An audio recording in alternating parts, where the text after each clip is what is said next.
പുതിയൊരു അധ്യായത്തിലേക്ക് സ്വാഗതം. ഇന്ന് നമ്മൾ ഡിസ്കസ് ചെയ്യാൻ പോകുന്നത് മേക്കിംഗ് ഓഫ് കോൺസ്റ്റിറ്റ്യൂഷൻ ആണ്. അതായത് കോൺസ്റ്റിറ്റ്യൂഷന്റെ ഫസ്റ്റ് പാർട്ടാണ് ഇന്നിവിടെ ഡിസ്കസ് ചെയ്യാൻ പോകുന്നത്. അതുപോലെ യൂണിവേഴ്സിറ്റി അസിസ്റ്റന്റ് എക്സാം പ്രിപ്പയർ ചെയ്യുന്നവർക്കും അതുപോലെ VO എക്സാമിന് പ്രിപ്പയർ ചെയ്യുന്നവർക്കും ഒരുപോലെ ഉപകാരപ്രദമായ രീതിയിലാണ് ഈ വീഡിയോ ചെയ്തിരിക്കുന്നത്. ഇനിയുള്ള ക്ലാസ്സുകളെല്ലാം അങ്ങനെയുള്ളതായിരിക്കും. അതായത് നമ്മൾ മലയാളത്തിലും ഇംഗ്ലീഷിലും ക്ലാസ്സിൽ അത്യാവശ്യം മലയാളം അത്യാവശ്യം ഇംഗ്ലീഷ് യൂസ് ചെയ്യും. എന്നിട്ട് പ്രീവിയസ് ഇയർ ക്വസ്റ്റ്യൻ വർക്കൗട്ട് ചെയ്യുമ്പോൾ നിങ്ങൾക്ക് ഈസി ആയിട്ട് ഏത് എക്സാം ആണോ ക്രാക്ക് ചെയ്യേണ്ടത് അതിനനുസരിച്ചുള്ളത് ചെയ്താൽ മതി. കാരണം യൂണിവേഴ്സിറ്റി അസിസ്റ്റന്റ് എക്സാം കഴിഞ്ഞ ഉടനെ VO എക്സാം ഉണ്ട്. അപ്പോൾ നമ്മുടെ രണ്ടും കൂടെ മുന്നിൽ കണ്ടിട്ട് വേണം പ്രാക്ടീസ് ചെയ്യാനുള്ളത്. ഇംഗ്ലീഷിൽ മാത്രം പഠിക്കുകയാണെങ്കിൽ അവസാനം പിന്നെ ഇംഗ്ലീഷിന്റെ മലയാളം തപ്പിപ്പോവേണ്ടി വരും. അതുകൊണ്ട് നമുക്ക് ഏത് ഭാഷയിലും നന്നായിട്ട് മനസ്സിലാവുന്നത് അതിൽ പഠിച്ചതിന് ശേഷം പ്രീവിയസ് ഇയർ ക്വസ്റ്റ്യൻ വർക്കൗട്ട് ചെയ്താലും മതിയാവും. ഓക്കെ, അപ്പോൾ നമുക്ക് നോക്കാം. ഫസ്റ്റ് പാർട്ടാണിത്. നമുക്ക് ക്ലാസ്സിലേക്ക് പോവാം. ഇന്ത്യൻ കോൺസ്റ്റിറ്റ്യൂഷൻ എങ്ങനെ ഉണ്ടായി എന്നുള്ള ഒരു സ്റ്റോറിയാണ് ഞാനിവിടെ നിങ്ങൾക്ക് ഇന്ന് പരിചയപ്പെടുത്താൻ പോകുന്നത്. ആദ്യം 1923 ഫോം ചെയ്ത സ്വരാജ് പാർട്ടി ആണ് ആദ്യമായി ഇന്ത്യക്കൊരു സെൽഫ് ഗവൺമെന്റ് വേണം, ഇന്ത്യ ഭരിക്കപ്പെടാൻ വേണ്ടിയിട്ട് ഇന്ത്യക്ക് ഒരു ഗവൺമെന്റ് വേണം, ഇന്ത്യക്ക് സ്വന്തമായിട്ടൊരു ഗവൺമെന്റ് വേണം എന്ന് പറഞ്ഞത് നമ്മുടെ സ്വരാജ് പാർട്ടിയാണ്. 1923 ഫോം ചെയ്ത സ്വരാജ് പാർട്ടിയാണ് ആദ്യമായിട്ട് ആവശ്യപ്പെട്ടത്. ഇതിനകത്ത് സ്വരാജ് പാർട്ടിയിൽ ഫോം ചെയ്ത ആൾക്കാർ ജവഹർലാൽ നെഹ്റുവിന്റെ ഫാദറായിട്ടുള്ള മോത്തിലാൽ നെഹ്റുവും പിന്നെ CR ദാസും കൂടി ചേർന്നാണ് ഈ പാർട്ടി ഫോം ചെയ്തത്. CR ദാസും. ഇനി ഈ സംഭവങ്ങളെല്ലാം പറഞ്ഞു. ഒരു സെൽഫ് ഗവൺമെന്റ് വേണമെന്ന് പറഞ്ഞു. പക്ഷേ 1934 ആദ്യമായിട്ടൊരു വ്യക്തി, ഒരു പേഴ്സൺ ഇന്ത്യക്ക് ഒരു കോൺസ്റ്റിറ്റ്യൂന്റ് അസംബ്ലി വേണം എന്ന് പറഞ്ഞത് MN റോയി ആണ്. അവിടെയും കോൺസ്റ്റിറ്റ്യൂഷൻ വേണമെന്ന് പറഞ്ഞില്ല, കോൺസ്റ്റിറ്റ്യൂന്റ് അസംബ്ലി വേണമെന്നാണ് പറഞ്ഞത്. അപ്പോൾ ഐഡിയ ഓഫ് കോൺസ്റ്റിറ്റ്യൂന്റ് അസംബ്ലി വേണം എന്ന് പറഞ്ഞത്, ഒരു ആശയം കൊണ്ടുവന്നത് നമ്മുടെ ഇന്ത്യൻ കമ്മ്യൂണിസത്തിന്റെ പിതാവായ MN റോയി ആണ്. ഓക്കെ, MN റോയി ഏത് ഇയർ ആണ്? 1934 ഐഡിയ ഓഫ് കോൺസ്റ്റിറ്റ്യൂന്റ് അസംബ്ലിയെ കുറിച്ച് ആദ്യമായി ഒരു പേഴ്സൺ പറഞ്ഞത്. അത് MN റോയി. ഇനി ഇതെല്ലാം കഴിഞ്ഞു 1935 സമ്മേളനത്തിൽ INC മീറ്റിംഗിൽ ഒഫീഷ്യലി ഇത് നമുക്ക് എന്തായാലും ഒരു ഭരിക്കപ്പെടാൻ വേണ്ടി ഒരു കോൺസ്റ്റിറ്റ്യൂഷൻ വേണം എന്ന് ആദ്യമായിട്ട് INC മീറ്റിംഗ് പറഞ്ഞത് 1935 മീറ്റിംഗ് ആണ്. ഇനി എന്ത് പറഞ്ഞു? അവരിങ്ങോട്ട് ബ്രിട്ടീഷുകാർ നമുക്ക് ഇങ്ങോട്ടൊരു ഓഫർ വെച്ചു, ഓഗസ്റ്റ് ഓഫർ. അതായത് അവർക്ക് രണ്ടാം ലോക മഹായുദ്ധകാല സമയത്ത് അവർക്ക് നമ്മുടെ സൈന്യത്തിന്റെ നമ്മുടെ ഒരു സഹായം, അവർക്ക് സപ്പോർട്ട് ആവശ്യമുണ്ടായിരുന്നു. അതായത് അവർക്കെതിരെ നമ്മളും കൂടെ തിരിയരുതെന്നുള്ള ഒരർത്ഥത്തിൽ ലിൻലിത്ഗോ ആയിരുന്നു ആ സമയത്തെ വൈസ്രോയി. ലിൻലിത്ഗോ വെച്ച ഓഫറാണ് ഓഗസ്റ്റ് ഓഫർ 1940. അതിനകത്ത് പറയുന്നുണ്ട് നമുക്ക് എന്ത് തരാം, നമുക്ക് കോൺസ്റ്റിറ്റ്യൂവന്റ് അസംബ്ലിയും കോൺസ്റ്റിറ്റ്യൂഷൻ ഉണ്ടാക്കാൻ, നിങ്ങൾക്കൊരു പ്രത്യേക നിയമസംഹിത ഉണ്ടാക്കാനുള്ള അവസരം തരാം. അത് പോരാഞ്ഞിട്ട് വൈസ്രോയീസിന്റെ ബോർഡിൽ കുറച്ചുകൂടെ ഇന്ത്യൻസിനെ ഉൾപ്പെടുത്താമെന്നും പറഞ്ഞിട്ട് കൊണ്ടുവന്ന ഒരു ഓഫറാണ് ഓഗസ്റ്റ് ഓഫർ. ആ സമയത്തെ വൈസ്രോയിയെ മറക്കണ്ട, ലിൻലിത്ഗോയാണ്. ഇനി 1946 അവർ ഓഗസ്റ്റ് ഓഫറിൽ പറഞ്ഞതുപോലെ തന്നെ എന്ത് ചെയ്തു? ഒരു ക്യാബിനറ്റ് മിഷനെ പറഞ്ഞു വിട്ടു. അതാണ് നമ്മുടെ ക്യാബിനറ്റ് മിഷനാണ് നമുക്ക് കോൺസ്റ്റിറ്റ്യൂഷനും കോൺസ്റ്റിറ്റ്യൂന്റ് അസംബ്ലിയൊക്കെ മേക്ക് ചെയ്യാൻ ഒരു എൻട്രിം ഗവൺമെന്റ് നമുക്ക് പരിചയപ്പെടുത്തി തന്നു. ഇതെല്ലാം ചെയ്യാൻ ഒരു അഡ്വൈസ് തന്ന നല്ലൊരു മിഷനാണ് cabinet mission. 1946 March 23 cabinet mission ഇന്ത്യയിലെത്തിയത്. ഇതിനകത്ത് 3 അംഗങ്ങളാണ് ഉണ്ടായിരുന്നത്. ഓക്കെ, 3 അംഗങ്ങളാണ് ഉണ്ടായിരുന്നത്. 23 അല്ല, 24. Sorry for the mistake. Okay, 24. ഇതിനകത്ത് 3 അംഗങ്ങളാണ് ഉണ്ടായിരുന്നത്. 3 അംഗങ്ങൾ. അവരിൽ 3 പേരിൽ ആദ്യത്തെ ആള് പെത്തിക് ലോറൻസ് ആയിരുന്നു ക്യാബിനറ്റ് മിഷന്റെ ചെയർമാൻ. Pethick Lawrence. രണ്ടാമത്തത് AV Alexander. AV Alexander, Pethick Lawrence, AV Alexander. ഇനി മൂന്നാമത്തെ ആള് സ്റ്റാഫോർഡ് ക്രിപ്സ്. ക്രിപ്സ് മിഷനിലുണ്ടായിരുന്നതാണ് സ്റ്റാഫോർഡ് ക്രിപ്സ്. ഓക്കെ, അപ്പോൾ ഒന്നാമത്തേതാണ് പെത്തിക് ലോറൻസ്, രണ്ടാമത്തേത് സ്റ്റാഫോർഡ് ക്രിപ്സ്, മൂന്നാമത്തേത് AV അലക്സാണ്ടർ. ഇങ്ങനെ 3 പേരായിരുന്നു ക്യാബിനറ്റ് മിഷനകത്ത് ഉണ്ടായിരുന്നത്. പെത്തിക് ലോറൻസ് ആയിരുന്നു ക്യാബിനറ്റ് മിഷന്റെ ചെയർമാൻ. അവരുടെ അഡ്വൈസ് പ്രകാരം എന്ത് ചെയ്യാൻ പോവാണ്? ഒരു കോൺസ്റ്റിറ്റ്യൂന്റ് അസംബ്ലി, നിയമനിർമ്മാണ സഭ ഉണ്ടാക്കാൻ പോവുകയാണ് ഇന്ത്യ. ഓക്കെ, അപ്പൊ നമ്മൾ ഇന്ത്യക്കാരിപ്പം നിങ്ങൾ കണ്ടിട്ടുണ്ടോ ഇന്ത്യയുടെ അവസ്ഥ എങ്ങനെയാണെന്ന്? ദാ ഇങ്ങനെ ഇരിക്കും നമ്മുടെ ഇന്ത്യയുടെ അവസ്ഥ. സ്വാതന്ത്ര്യം കിട്ടുന്നതിന് മുന്നേ, ഇന്ത്യ വിഭജിക്കപ്പെടുന്നതിന് മുന്നേ ഇന്ത്യയുടെ അവസ്ഥ ഇതാണ്. ദാ ഇവിടെ ഇത്രയും പാർട്സും കൂടെയൊക്കെ ഉണ്ട്.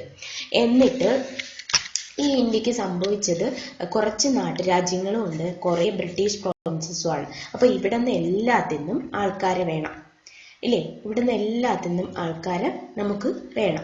അങ്ങനെ ആൾക്കാരെ വേണം. അങ്ങനെ പ്രിൻസ്ലി സ്റ്റേറ്റ്സ്, ഈ മജന്ത കളറിൽ പിങ്ക് കളറിൽ കൊടുത്തേക്കുന്നത് പ്രിൻസ്ലി സ്റ്റേറ്റ്സും പിന്നെ യെല്ലോ കളറിൽ കൊടുത്തേക്കുന്നത് ബ്രിട്ടീഷ് ഇന്ത്യയുമാണ്. ബ്രിട്ടീഷുകാരുടെ പിടിയിലായ പ്രദേശങ്ങളുമാണ്. അപ്പൊ ഈ പിന്നെ നമ്മുടെ ക്യാബിനറ്റ് മിഷൻ പറഞ്ഞത് 10 ലക്ഷം ആൾക്കാരുണ്ടെങ്കിൽ 10 ലക്ഷം ആൾക്കാരെ പ്രതിനിധീകരിച്ച് ഒരു മെമ്പർ വേണം. ഓക്കെ, അതായത് ഈ സ്ഥലങ്ങളിലുള്ള 10 ലക്ഷം ആൾക്കാർക്ക് പ്രതിനിധീകരിച്ച് ഓരോ മെമ്പേഴ്സിനും വേണം. ഇങ്ങനെ ഇന്ത്യയിൽ മൊത്തത്തിലും എല്ലായിടത്തും ഇന്ത്യ എവിടെയൊക്കെ ഉണ്ടോ ഇന്ത്യയുടെ ഏരിയാസ് അവിടെ നിന്നെല്ലാം 10 ലക്ഷം പേർക്ക് വെച്ചിട്ട് ഒരു മെമ്പറിനെ കൊണ്ടുവരാം. അങ്ങനെ മൊത്തം 389 മെമ്പേഴ്സിൽ കോൺസ്റ്റിറ്റ്യൂന്റ് അസംബ്ലിയിൽ അംഗമായി. എങ്ങനെയാണ് അംഗമായത്? പ്രിൻസ്ലി സ്റ്റേറ്റ്സിൽ നിന്നും 93 പേര്, അതായത് നാട്ടുരാജ്യങ്ങളിൽ നിന്നും 93 പേരും പിന്നെ ബാക്കി ബ്രിട്ടീഷ് പ്രോവിൻസസിൽ നിന്നും, ബ്രിട്ടീഷുകാരുടെ കയ്യിലായിരുന്ന ബ്രിട്ടീഷ് പ്രോവിൻസസിൽ നിന്നും എന്താണ് 290 പേരും ഉണ്ടായി, 296 പേരും. ഓക്കെ, അങ്ങനെ 296 പ്ലസ് 193 മെമ്പേഴ്സ് ആണ്. അങ്ങനെ 389 പേരാണ് ടോട്ടൽ ഉണ്ടായിരുന്നത്. ഇനി ഇടയ്ക്ക് വെച്ചിട്ട് ഇങ്ങനെ കുറെ ഇങ്ങനെ പോയി കോൺസ്റ്റിറ്റ്യൂന്റ് അസംബ്ലിയിൽ മുസ്ലിം ലീഗുമായിട്ട് അടിയുണ്ടായി. മുസ്ലിം ലീഗുകാർക്ക് പ്രത്യേകം പാർട്ടിയൊക്കെ വേണം എന്ന് പറഞ്ഞ് അങ്ങനെ 299 ആയിട്ട് മെമ്പേഴ്സിന്റെ എണ്ണം ചുരുങ്ങി. 299 ആയിട്ട് ചുരുങ്ങി. ഓക്കെ, ഇത് ഒരുപാട് ചോദിച്ചിട്ടുള്ള ക്വസ്റ്റ്യൻ ആണ്. How many members of constituent assembly? Princely സ്റ്റേറ്റ്സിൽ നിന്ന് എത്ര കോൺസ്റ്റിറ്റ്യൂന്റ് അസംബ്ലി മെമ്പേഴ്സ് ഉണ്ട് എന്നാണ്. അത് 93 ആണുള്ളത്. ഇത് മറക്കണ്ട, ബ്രിട്ടീഷ് പ്രോവിൻസസിൽ നിന്നാണ് 296 പേരുള്ളത്. ഇതാണ് നമ്മുടെ 1947 മുന്നേ, അതായത് സ്വാതന്ത്ര്യം കിട്ടുന്നതിന് മുന്നേ ഉള്ള പ്രീ പാർട്ടീഷൻ ചെയ്യുന്നതിന് മുന്നേ, അതായത് പാർട്ടീഷൻ ചെയ്യുന്നതിന് മുന്നേ ഉള്ള ചാർട്ടാണ്, ഇത് മാപ്പാണ് ഈ കാണുന്നത്. ഓക്കെ, അങ്ങനെ 389 പേരടങ്ങുന്ന ഒരു കോൺസ്റ്റിറ്റ്യൂന്റ് അസംബ്ലി ഫോം ചെയ്തു. ഫോം ചെയ്തത് 1946 ഡിസംബർ 6-നാണ്. ഡിസംബർ 6-ന് ഫോം ചെയ്തു. ഇതിന്റെ ഫസ്റ്റ് മീറ്റിംഗ് ഡിസംബർ 9, 1946-നായിരുന്നു. ഡിസംബർ 9, 1946-നായിരുന്നു. ഇതിനകത്ത് ടോട്ടൽ മെമ്പേഴ്സ് 207 പേര്. ഫസ്റ്റ് മീറ്റിങ്ങിന് 207 പേര് പങ്കെടുത്തു. അതിൽ 9 സ്ത്രീകളാണ് ഉണ്ടായിരുന്നുള്ളൂ. ഓക്കെ, അപ്പൊ ഫസ്റ്റ് മീറ്റിംഗ് ഡിസംബർ 9-നാണ് നടന്നത് 1946. അതായത് ക്യാബിനറ്റ് മിഷൻ വന്നു മാർച്ച് 24-ന്. അവരുടെ അഡ്വൈസ് പ്രകാരം ഡിസംബർ 9-ന് ഫസ്റ്റ് മീറ്റിംഗ് കോൺസ്റ്റിറ്റ്യൂന്റ് അസംബ്ലിയുടെ വെച്ചു. അങ്ങനെ 207 ടോട്ടൽ മെമ്പേഴ്സ് പങ്കെടുത്തതിൽ 9 പേരെ സ്ത്രീകൾ ഉണ്ടായിരുന്നുള്ളൂ. ആ വന്ന മെമ്പേഴ്സിൽ ഏറ്റവും പ്രായമുള്ള മെമ്പറിനെ താൽക്കാലിക പ്രസിഡന്റ് ആയിട്ട് തിരഞ്ഞെടുത്തു. അതാണ് ഡോക്ടർ സച്ചിദാനന്ദ സിൻഹ. ടെമ്പററി പ്രസിഡന്റ് ആണ് ഡോക്ടർ സച്ചിദാനന്ദ സിൻഹ. ചോദിക്കും, കോൺസ്റ്റിറ്റ്യൂന്റ് അസംബ്ലിയുടെ താൽക്കാലിക പ്രസിഡന്റ് ആര്, അല്ലെങ്കിൽ temporary president of the Indian constituent assembly എന്ന് ചോദിച്ചാൽ ആരാണ്? ഡോക്ടർ സച്ചിദാനന്ദ സിൻഹ. ഇനി സെക്കൻഡ് മീറ്റിംഗ് വന്നു. സെക്കൻഡ് മീറ്റിംഗ് 2 ദിവസം കഴിഞ്ഞ് ഡിസംബർ 11-നായിരുന്നു 1946. ഇപ്പൊ നമ്മൾ താൽക്കാലിക അധ്യക്ഷനെ എടുത്ത് വെച്ചേക്കണേ ഉള്ളൂ. ഇനി നമുക്ക് എന്ത് വേണം? ഒരു സ്ഥിരം അധ്യക്ഷൻ വേണം, ഒരു പെർമനന്റ് പ്രസിഡന്റ് വേണം. അങ്ങനെ പെർമനന്റ് പ്രസിഡന്റ് ആയിട്ട് തിരഞ്ഞെടുക്കപ്പെട്ടതാണ് ഡോക്ടർ രാജേന്ദ്ര പ്രസാദ്. ഇന്ത്യയുടെ ആദ്യത്തെ പ്രസിഡന്റ് ആയ ഡോക്ടർ രാജേന്ദ്ര. ഇനി വൈസ് പ്രസിഡന്റ് ആയിട്ട് തിരഞ്ഞെടുത്തത് HC മുഖർജിയാണ്. Vice president HC Mukherjee. Adviser ആയിട്ട് എടുത്തത് BN റാവുവിനെയാണ്. മറക്കണ്ട, permanent president doctor Rajendra Prasad, vice president ആയിട്ട് എടുത്തത് HC മുഖർജിയാണ്, അഡ്വൈസർ ആയിട്ട് ഉപദേശകനാണ് BN റാവു. ഇത് റിപ്പീറ്റ് ആയിട്ട് ചോദിക്കുന്ന പോയിന്റ്സ് ആണ്. ഇതിനകത്ത് ഒരു പോയിന്റ്സ് പോലും കളയാനായിട്ടില്ല. ഓക്കെ, അഡ്വൈസർ BN റാവു ആണ്. അടുത്തത് തേർഡ് മീറ്റിംഗ്. ഇതും കൂടെ ഇമ്പോർട്ടൻ്റ് ഉള്ള മീറ്റിംഗ് ആണ്. 13 ഡിസംബർ 1946 കോൺസ്റ്റിറ്റ്യൂന്റ് അസംബ്ലിയുടെ തേർഡ് മീറ്റിംഗ്. 13 ഡിസംബർ 1946. ഇതിനാണ് നമ്മുടെ ലക്ഷ്യപ്രമേയം അഥവാ ഒബ്ജക്റ്റീവ് റെസൊല്യൂഷൻ പാസ്സാക്കിയത്. അതായത് കോൺസ്റ്റിറ്റ്യൂന്റ് അസംബ്ലിയുടെ ലക്ഷ്യം എന്താണെന്നും കോൺസ്റ്റിറ്റ്യൂഷന്റെ ലക്ഷ്യം എന്താണെന്നും, അതായത് നമ്മുടെ കോൺസ്റ്റിറ്റ്യൂഷന്റെ ഫിലോസഫി എന്നാണ് ഈ ഒബ്ജക്റ്റീവ് റെസൊല്യൂഷൻ അറിയപ്പെടുന്നത്. ഇതാണ് പിൽക്കാലത്ത് പ്രിയാമ്പിളായിട്ട് അറിയപ്പെട്ടത്. പ്രിയാമ്പിളിനെ പറ്റി നമുക്ക് അടുത്ത ക്ലാസ്സിൽ നോക്കാം. ഓക്കെ, അപ്പൊ നമ്മുടെ ഈ ഒബ്ജക്റ്റീവ് റെസൊല്യൂഷൻ അവതരിപ്പിച്ചത് ജവഹർലാൽ നെഹ്റു ആണ്. ജവഹർലാൽ നെഹ്റു ആണ് ഒബ്ജക്റ്റീവ് റെസൊല്യൂഷൻ 13 ഡിസംബർ 1946 കോൺസ്റ്റിറ്റ്യൂന്റ് അസംബ്ലിയിൽ അവതരിപ്പിച്ചത്. ഓക്കെ, അങ്ങനെ മീറ്റിംഗ് എല്ലാം കഴിഞ്ഞു. മീറ്റിംഗ് എല്ലാം കഴിഞ്ഞതിന് ശേഷം കമ്മിറ്റി ഒരു ഫോം ചെയ്തു. കമ്മിറ്റി ഫോം ചെയ്തതിൽ ഒരുപാട് കമ്മിറ്റീസ്, ഈ നമ്മുടെ കയ്യിലുള്ള 296 മെമ്പേഴ്സിനെയും ഡിഫറെൻ്റ് ആയിട്ട് ഡിവൈഡ് ചെയ്തു. ഓരോ ഗ്രൂപ്പായിട്ട് ഡിവൈഡ് ചെയ്തു. ഒരു സെപ്പറേറ്റ് കമ്മിറ്റിയായി. ഇതിനകത്ത് ഏറ്റവും ഇമ്പോർട്ടൻ്റ് ആയിട്ടുള്ള കമ്മിറ്റി എന്ന് പറയുന്നത് ഡ്രാഫ്റ്റിംഗ് കമ്മിറ്റിയാണ്. ഡ്രാഫ്റ്റിംഗ് കമ്മിറ്റിയുടെ ചെയർമാൻ എന്നറിയപ്പെടുന്നത് BR അംബേദ്കർ ആണ്. ഇത് ഞാൻ അങ്ങനെ ക്വസ്റ്റ്യൻസ് ചോദിച്ചു കണ്ടിട്ടുള്ളൂ. അതിതാണ് ഡ്രാഫ്റ്റിംഗ് കമ്മിറ്റിയുടേത് BR അംബേദ്കർ ആണ്. അങ്ങനെ കോൺസ്റ്റിറ്റ്യൂന്റ് അസംബ്ലി കോൺസ്റ്റിറ്റ്യൂഷൻ നിയമനിർമ്മാണം തുടങ്ങി. 2 വർഷവും 11 മാസവും 18 ദിവസവും കൊണ്ട് നമ്മുടെ കോൺസ്റ്റിറ്റ്യൂന്റ് അസംബ്ലി കോൺസ്റ്റിറ്റ്യൂഷനെ നിർമ്മിച്ചു. ഇന്ത്യൻ കോൺസ്റ്റിറ്റ്യൂഷൻ, ബൃഹത്തായ ഇന്ത്യൻ കോൺസ്റ്റിറ്റ്യൂഷൻ അങ്ങനെ നിർമ്മിക്കപ്പെട്ടു. 3 വർഷത്തിന് 12 ദിവസമുള്ള, നോക്കിയാൽ ശ്രദ്ധിച്ചാൽ മതി ഡേറ്റ് വർഷം നിങ്ങൾ. 3 വർഷത്തിന് 12 ദിവസം ബാക്കി നിൽക്കെ എന്ത് ചെയ്തു? നമ്മുടെ കോൺസ്റ്റിറ്റ്യൂഷൻ കംപ്ലീറ്റ് ആയി. ഇത് 26 നവംബർ 1949 അഡോപ്റ്റ് ചെയ്തു, അംഗീകരിക്കപ്പെട്ടു. അഡാപ്റ്റഡ് ആൻഡ് ഇനാക്റ്റഡ് ആയത് 29 നവംബർ 1949 ഓക്കെ, പക്ഷേ ഈ അന്ന് തന്നെ അതിനെ എൻഫോഴ്സ് ചെയ്തില്ല, അത് പ്രാബല്യത്തിൽ വന്നില്ല. പ്രാബല്യത്തിൽ വന്നത് 26 ജനുവരി 1950 അങ്ങനെ നമ്മുടെ ഇന്ത്യ കോൺസ്റ്റിറ്റ്യൂഷൻ നിലവിൽ വന്നു. ഇന്ത്യ സ്വന്തമായിട്ടൊരു കോൺസ്റ്റിറ്റ്യൂഷനുള്ള രാജ്യമായി. അങ്ങനെ ഇന്ത്യ റിപ്പബ്ലിക്കായി. റിപ്പബ്ലിക് ആയ ദിവസം എന്നാണ് 26 ജനുവരിയാണ്. അപ്പൊ ഇത്രയും കാലം കാത്തിരിക്കേണ്ട ആവശ്യമുണ്ടായിരുന്നു ഇന്ത്യ കോൺസ്റ്റിറ്റ്യൂഷൻ ഇതാവേണ്ട? ഇന്ത്യൻ കോൺസ്റ്റിറ്റ്യൂഷനെ പ്രാബല്യത്തിൽ വരുത്തേണ്ട ഡേറ്റ് ആയിട്ട് ഉണ്ടായിരുന്നു. കാരണം 26 ജനുവരിക്ക് ഒരു പ്രത്യേകതയുണ്ട്. അതിന്റെ കാര്യം നമുക്ക് നോക്കാം. 1928 നമ്മുടെ മോത്തിലാൽ നെഹ്റു ഒരു റിപ്പോർട്ട് സമർപ്പിച്ചു. അതായത് INC-യിൽ ഒരു റിപ്പോർട്ട് വെച്ചു. ആ റിപ്പോർട്ടിൽ പറഞ്ഞത് നമുക്കൊരു സെൽഫ് ഗവൺമെന്റ് വേണം എന്നാണ് പറഞ്ഞത്. പക്ഷേ അത് നമ്മൾ ബ്രിട്ടീഷുകാരുടെ അണ്ടറിൽ നമുക്ക് ഡൊമിനിയൻ സ്റ്റേറ്റ് ആയിട്ട്, നമുക്കൊരു സ്വയംഭരണ അവകാശം തരണം, ഒരു ബ്രിട്ടന്റെ സ്റ്റേറ്റ് ആയിട്ട് നമുക്ക് നിൽക്കണം എന്നുള്ള ഒരു റിപ്പോർട്ടാണ് ചെയ്തത്. പക്ഷെ അത് അന്ന് നമ്മുടെ ജവഹർലാൽ നെഹ്റുവും സുഭാഷ് ചന്ദ്രബോസിനെ പോലുള്ള ആധുനിക ചിന്താഗതിക്കാര് അതിനെ എതിർത്തു. അത് പോരാ, നമുക്ക് സ്വന്തമായിട്ടൊരു രാജ്യമാണ് ആവശ്യം, നമുക്ക് സ്വന്തമായിട്ടൊരു ഭരണമാണ് ആവശ്യമെന്ന് പറഞ്ഞ് 1929 ലാഹോർ സമ്മേളനത്തിൽ, INC-യുടെ ലാഹോർ സമ്മേളനത്തിൽ വെച്ച് അവരൊരു തീരുമാനം എടുത്തു. രവി നദിക്കരയിൽ വെച്ചായിരുന്നു ഈ ലാഹോർ സമ്മേളനം. ഇതിനകത്തൊരു തീരുമാനം എടുത്തു. എന്ത്? 1930 ജനുവരി 26 അവര് പൂർണ്ണ സ്വരാജായിട്ട് ആഘോഷിക്കുന്നു. അതായത് ഇന്ത്യയുടെ ഇൻഡിപെൻഡൻസ് ഡേ ആയിട്ട് ആഘോഷിക്കുന്നു. അങ്ങനെ ഇന്ത്യ ആദ്യമായിട്ട് പൂർണ്ണ സ്വരാജ് ആഘോഷിച്ച ദിവസമാണ് 1930 ജനുവരി 26. ഇതിന്റെ ഓർമ്മയ്ക്കായിട്ടാണ് അന്ന് കോൺസ്റ്റിറ്റ്യൂഷൻ നിലവിൽ വന്നപ്പോൾ 26 ജനുവരിയെ എന്താക്കി മാറ്റിയത്? നമ്മുടെ കോൺസ്റ്റിറ്റ്യൂഷനെ പ്രാബല്യത്തിൽ വരുന്ന ഡേറ്റ് ആക്കി മാറ്റിയത്. അപ്പോൾ കോൺസ്റ്റിറ്റ്യൂഷൻ നിലവിൽ വരുത്തുന്നതിന് മുമ്പേ കുറച്ച് കാര്യങ്ങൾ ചെയ്തു.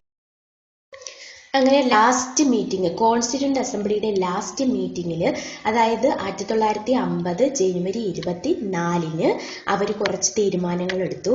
ഒന്നാമത്തെ കാര്യം, ഈ കോൺസ്റ്റിറ്റ്യൂന്റ് അസംബ്ലി നാഷണൽ ആന്തമായിട്ട് നമ്മുടെ ജനഗണമനയെ അംഗീകരിച്ചു. ജനഗണമന എഴുതിയത് ആരാണ്? ടാഗോറാണ്. നാഷണൽ ആന്തം എന്തായിട്ട് അംഗീകരിച്ചു? നമ്മുടെ നാഷണൽ ആന്തമായിട്ട് ജനഗണമനയെ അംഗീകരിച്ചു.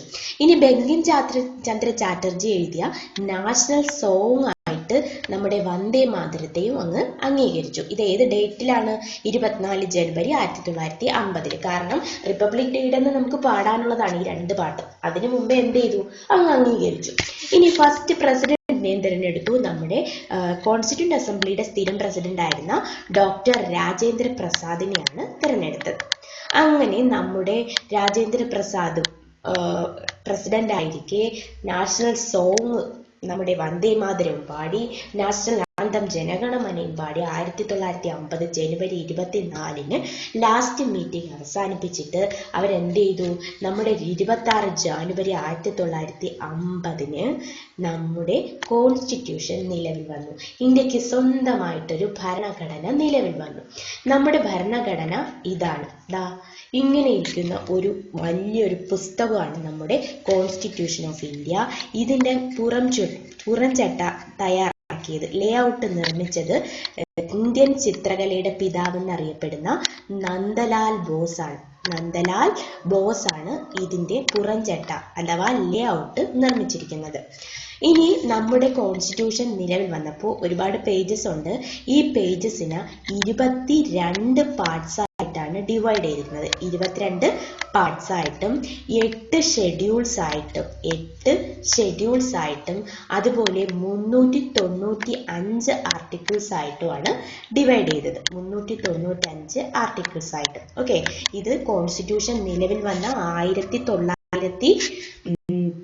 1950 ജനുവരി 26-ലെ കേസാണ് പറഞ്ഞത്. 22 പാർട്സ്, 8 ഷെഡ്യൂൾസ്, 395 ആർട്ടിക്കിൾസ്. നമ്മുടെ കോൺസ്റ്റിറ്റ്യൂഷൻ എന്ന് പറയുന്നത് ചേഞ്ച് ചെയ്യാൻ പറ്റുന്നതാണ്. കാരണം കാലാനുസൃത നിയമങ്ങൾ നമുക്ക് ചേഞ്ച് ചെയ്യാൻ പറ്റും. സോ അങ്ങനെ നമ്മുടെ കോൺസ്റ്റിറ്റ്യൂഷൻ ചേഞ്ചായി. ഇപ്പോൾ എക്സ്ട്രാ ആർട്ടിക്കിൾസ് വന്നു, എക്സ്ട്രാ ഷെഡ്യൂൾസ് വന്നു, എക്സ്ട്രാ പാർട്സ് വന്നു. അപ്പോൾ ഇനിയുള്ള ക്ലാസ്സുകളിൽ നമുക്ക് അതിനെക്കുറിച്ച് ഡിസ്കസ് ചെയ്യാം. ഇപ്പോൾ കൺഫ്യൂഷൻ ആവണ്ട. ഓക്കെ, അപ്പോൾ എല്ലാവർക്കും ഈ ക്ലാസ് ഇഷ്ടപ്പെട്ടു എന്ന് വിശ്വസിക്കുന്നു. പ്രീവിയസ് ക്വസ്റ്റ്യൻസ് ഉടനെ വർക്കൗട്ട് ചെയ്യുന്ന വീഡിയോസ് വരുന്നതായിരിക്കും. എല്ലാവർക്കും ഇഷ്ടപ്പെട്ടുവെങ്കിൽ നിങ്ങൾ ഫ്രണ്ട്സിന് ഷെയർ ചെയ്യണം. കൂടാതെ ഈ ചാനൽ സബ്സ്ക്രൈബ് ചെയ്യാൻ വേണം. ബെൽ ബട്ടൺ പ്രസ് ചെയ്താൽ മാത്രമേ നിങ്ങൾക്ക് തുടർന്നുള്ള വീഡിയോസിൻ്റെ നോട്ടിഫിക്കേഷൻ ലഭിക്കത്തുള്ളൂ. സൺഡേ ഒരു ടിപ്പ് നിങ്ങൾക്ക് വേണ്ടിയിട്ട് ഇടാൻ തീരുമാനിച്ചിട്ടുണ്ട്. അപ്പോൾ അതിനു വേണ്ടിയിട്ട് സൺഡേ ടിപ്പായിട്ട് ഓരോ ദിവസവും ഓരോ ടിപ്സൊക്കെ ഇടാൻ ഉദ്ദേശിക്കുന്നുണ്ട്. അതിന് വേണ്ടിയിട്ട് നിങ്ങൾ ഈ ചാനൽ സബ്സ്ക്രൈബ് ചെയ്യാൻ മറക്കരുത്. Okay, thank you.